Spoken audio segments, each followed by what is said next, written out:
बहुत दिन पर आम आज आसी रूराल कैंप रे।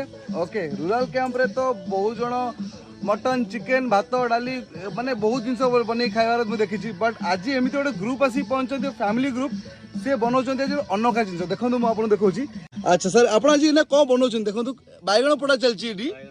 अच्छा पूरा सात्विक भोजन अच्छी ना कौन बैगण पोड़ा एपटे बोधे अच्छी डाल फ्राए। अच्छा एडी आलू रही भर्ता हम। अच्छा आलू भर्ता हम भात राइस।